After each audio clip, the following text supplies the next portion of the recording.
Representative Liz Cheney said in an interview aired Friday that she did not think House Minority Leader Kevin McCarthy should be Speaker of the House, saying he has been unfaithful to the Constitution.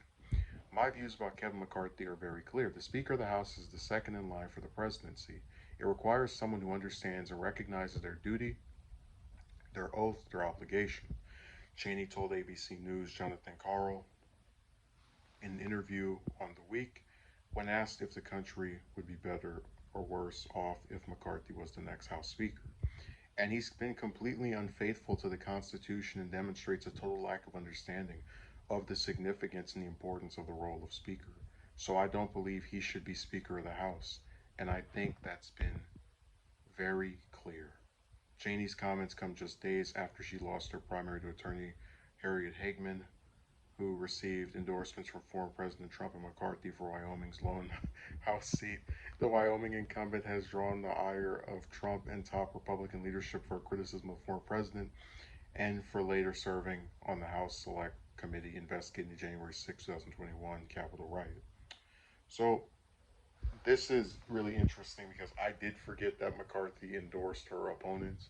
So you could interpret this as being sour grapes and her being angry that she basically was this guy's secretary or in the leadership under him, and they seemingly got along for several years until she went against the grain with one issue, uh, and then they all turned on her.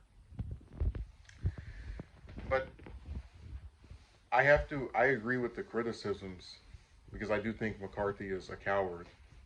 But I say that about most politicians, especially like ones in Congress. They're just there to get another term. Like a lot of the people in the RNC, or I guess I shouldn't say the RNC, but just a lot of the Republicans in the House and Senate did not like Trump when he won, but they knew to get behind him and support him and endorse him because they wanted to keep their jobs.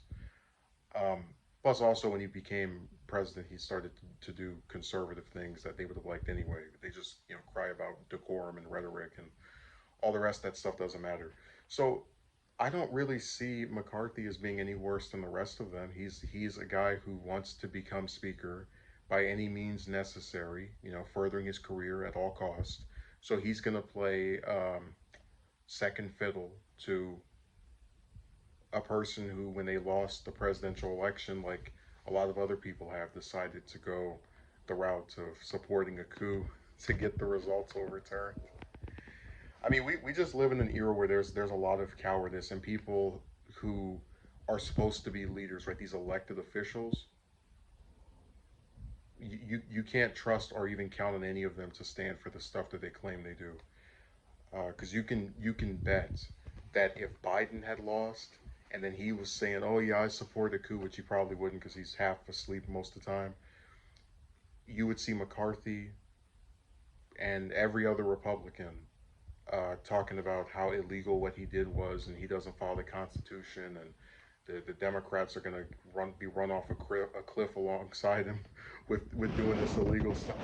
Like they would condemn it, right? Because it's the other party. But when it's their party, with the exception of Cheney and some other Republicans, they have no problem with it. It's just another day in the hood. So I agree with her, but I don't see McCarthy as being any worse than the rest of them.